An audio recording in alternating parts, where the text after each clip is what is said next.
अस्सलाम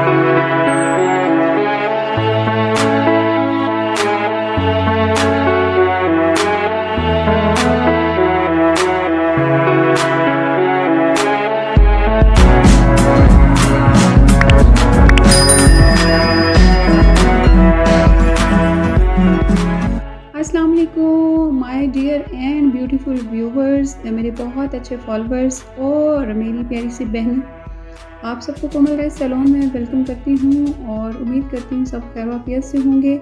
हिस्ट्री में कभी ऐसा नहीं हुआ होगा कि आप सेकंड पार्ट से स्टार्ट करें और फर्स्ट पार्ट पे आएँ, लेकिन आज होने जा रहा है क्योंकि वीडियो भी अपनी है, ऑडियंस भी अपनी है और चैनल भी अपना है, उसके साथ साथ ये प्लेटफॉर्म भी अपना है। Thank you so much YouTube. आज आप देख रहे हैं आईब्रोज़ को बनाना। मेरी मॉडल को आप देख लें, आईब्रोज़ भी आप चेक कर लें कि ये आईब्रोज़ वो नहीं हैं जो बहुत ज़्यादा भारी भरकम हो, जिस पर काम करना बहुत आसान हो। थोड़ा मुश्किल है, ट्रिकी है, लेकिन इम्पॉसिबल बिल्कुल नहीं है। हर चीज़ पॉसिबल हो सकती है। आप देख सकते हैं सबसे पहले मैंने जो थ्रेड यूज़ करना शुरू किया है वो ऊपर से है, फिर यहाँ से बिल्कुल एंड से, और ये जो आप देख रहे हो इसको हम आर्च शेप देंगे। बिल्कुल सीधी स्ट्रेट सी ना समझ में आने वाली ये आईब्रोज़ हैं। बाल कोई किधर है कोई किधर है, बिल्कुल कम कम, तो हमने निकालने भी बहुत कम कम हैं। और आप चेक कर सकते हैं कि किस तरह से इसको शेप दी जाएगी और पकड़ा कहाँ से। इसी तरह आपने भी किसी हेल्पर से पकड़वा लेना है ये वाले पार्ट से, और कोशिश करनी है जब आप इधर से थोड़ा खींच के और नीचे से आप मॉडल से कहेंगे कि वो आप आईब्रोज़ खुद पकड़ें जो आपका कस्टमर है, तो बहुत अच्छी शेप इंशाल्लाह आएगी। ये बहुत ज़बरदस्त से टिप्स हैं जो मैं आपको दे रही हूँ, बहुत काम की उन लोगों के लिए जो इंटरेस्ट रखते हैं, जो बिगनर्स हैं। फ़ीस नहीं पे कर सकते सैलून की, क्योंकि सैलून में सीखने के लिए अब जो हज़ारों वाली बात नहीं है, लाखों वाली बात है। कोई आपको हुनर सिखाता है और मुझे नहीं लगता, और बल्कि ऐसा पॉसिबल ही नहीं है कि इस दौर में कोई आपको फ्री ऑफ कॉस्ट सिखाए। तो मैं अपने चैनल पर आप लोगों को हर चीज़ एज़ इट इज़ बताती हूँ जो मैं काम करती हूँ। आप देख सकते हैं आपके सामने किस तरह से हमने शेप बनाई। बहुत कम हमने बाल निकाले हैं, फिर भी शेप आप चेक कर सकते हैं। और मैंने पहले भी आपको बताया है कि इस आईब्रोज़ पर मैंने इसलिए ट्यूटोरियल बनाया, ये मॉडल मैंने इसलिए चूज़ की है कि मार्केट में आपके पास हर तरह की आईब्रोज़ आ सकती है। ज़रूरी नहीं होता वो भारी भरकम और जिनकी पहले से ही बनी हो। कुछ आईब्रोज़ ऐसी होती हैं जिनको आप बनाएं और बाद में वो बहुत अच्छी लुक आती है। कुछ ऐसी होती हैं जो बड़ी मुश्किल होती हैं, जिसको आपने खुद खूबसूरत करना होता है, उनको एक शेप देनी होती है। तो ये आप देख सकते हैं, ये वो वाली आईब्रोज़ हैं जिनको आपने खुद से क्रिएट करके एक शेप देनी होती है। तो सेकंड पार्ट में आपके साथ ये शेयर किया है क्योंकि फ़र्स्ट पार्ट मेरी ही मिस्टेक की वजह से कहीं मुझसे मिस्ड हो गया। इंशाल्लाह वो भी मैं जल्दी अपलोड कर दूँगी, वो गैलरी में ही है। इंशाल्लाह जैसे ही मिलता है फर्स्ट पार्ट में इसका अपलोड कर दूँगी, क्योंकि उसके अंदर ये सारी डिटेल है कि आपने थ्रेड को किस तरह से पकड़ना है, सीज़र किस तरह बनानी है, और उसका आपने सीखना किस चीज़ के ऊपर है और डेली की प्रैक्टिस कैसे करनी है। ये सारी चीज़ें मैं उसमें आपको बताऊंगी। यहाँ पर जस्ट मैंने आपको ये बताया है इस वाले फाइनल ये पार्ट है आईब्रोज़ के ट्यूटोरियल का कि आप किस तरह से एक परफेक्ट शेप दे सकते हो आईब्रोज़ की, चाहे किसी की छोटी सी और चुन्नी मुन्नी जिस तरह की भी आईब्रोज़ हों जो कि समझ में ना आने वाली हों, आपके सामने हैं। और जो इंटरेस्ट रखती हैं, जो सैलून वर्क सीखना चाहती हैं, जो फ्री बैठी हैं पढ़कर, घर में बच्चियां हैं, तो वो ये काम सीख सकती हैं। काम बहुत सारे हैं, कोई भी आप काम करें, इज़्ज़त से काम करें, अपने इज़्ज़त से रोटी कमाएं, मेहनत करें, और आप भी अपने घर के मर्दों के शाना बशाना खड़े हो सकते हो, कमा सकते हो। अगर आपके भाई बाप कमा रहे हैं, हस्बैंड, तो आप भी साथ सपोर्ट कर सकते हैं, क्योंकि पाकिस्तान के हालात आपको आपके सामने किसी से भी कुछ छुपा नहीं है। बाकी मेहनत हर कंट्री में रह के हर ख़वातीन करती हैं। अब वो दौर ही नहीं रहा, तो आप लोग भी कर सकते हो, अपने घरों में सैलून बना सकते हो, ड्राइंग रूम में बना सकते हो।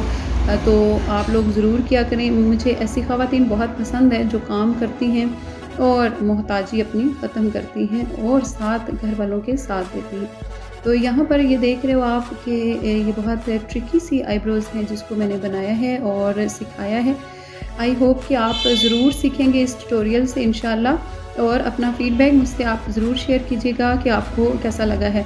और फर्स्ट पार्ट में मैं इंशाल्लाह आप लोगों को ये चीज़ बताऊँगी कि आपने थ्रेड को किस तरह से पकड़ना है, किसके ऊपर डेली आप प्रैक्टिस करेंगे तो आपको ये आ जाएगा इंशाल्लाह।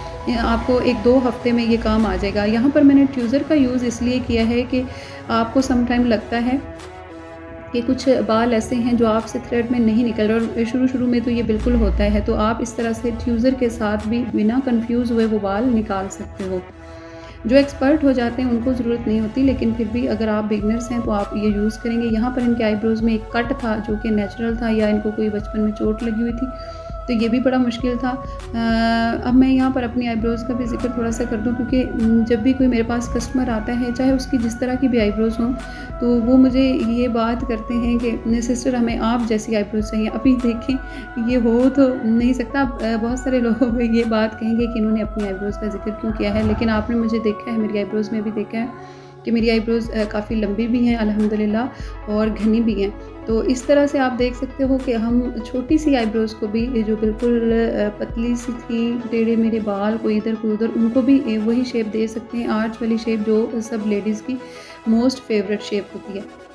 और इनको आप इसी तरह स्पूली की मदद से थोड़ा ऊपर नीचे करके तो आप इनकी अच्छे से जो शेप है दे सकते हो। और आपने देखा होगा, ख़वातीन इस बात को जानती हैं कि जब हम सैलून, किसी भी सैलून में जाते हैं, ये मेरे साथ पर्सनल एक्सपीरियंस भी है कि सबसे पहले हम उनको कहते हैं आईब्रोज़ बनवानी, तो वो सीज़र पकड़ती हैं और आपकी आईब्रोज़ को कट वट कर देती हैं। तो ये नहीं करना। सबसे पहले आपने अच्छे से बनाना है कॉन्फिडेंट हो के, उसके बाद आप एंड पर कटिंग करोगे अगर आप बिगिनर्स हो, क्योंकि आपसे ज़्यादा भी कट सकती है, और फिर शर्मिंदा होने से बचने के लिए बेहतर है कि आप अच्छी सी टेक्निक यूज़ करें। अगर आपको टीचर अच्छे से गाइड करेगा तो ज़ाहिर है आप टीचर को भी दुआओं में याद रखोगे और काम भी अपना अच्छे से करोगे, और दोबारा वो कस्टमर भी आपके पास आएगा।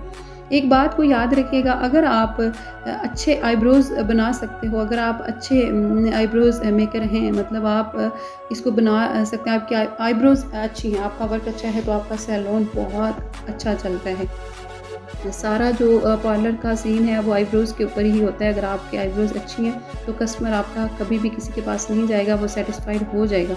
और अगर आपकी आईब्रोज़ ही ठीक नहीं हैं, आप उसको सही तरह नहीं बनाते हो अकॉर्डिंग विश जो होती है कस्टमर की, तो फिर दोबारा वो कभी आपके पास नहीं आएगा। सो ये थोड़ी सी टिप्स थी, और फ़र्स्ट पार्ट आप ज़रूर देखिएगा। तो फ़र्स्ट पार्ट में आपको और भी बहुत नॉलेज मिलेगा कि आपने थ्रेड को कैसे पकड़ना है, प्रैक्टिस कहाँ पे करनी है, किस तरह से करनी है, तो आप भी इसी तरह एक्सपर्ट बन जाएंगे। आफ्टर भी आप देख लें, बिफ़ोर आपने पहले ही चेक किया है, और कमेंट सेक्शन में ज़रूर बताइएगा। बिना मेकअप के जस्ट हमने आईब्रोज़ की थोड़ी सी शेप दी है, आप मॉडल की लुक भी चेक कर सकते हैं कि किस तरह से चेंज हो चुकी है। तो मेरी आप सबसे रिक्वेस्ट है, वीडियो अगर आपको अच्छी लगी हो तो प्लीज़ जो लोग काम सीखना चाहते हैं उनके साथ शेयर भी ज़रूर करनी है आपने, और अपना फ़ीडबैक भी ज़रूर देना है इंशाल्लाह। फ़र्स्ट पार्ट में मैं आपको डिटेल से समझाऊँगी, सिखाऊँगी। तब तक अपना बहुत ज़्यादा ख्याल रखिएगा। कोई गलती गुस्ताखी हुई हो तो माफ़ कीजिएगा। दुआओं में याद रखिएगा। मिलते हैं नेक्स्ट वीडियो में, फ़र्स्ट पार्ट इसकी वीडियो का। टिल देन अल्लाह हाफ़िज़।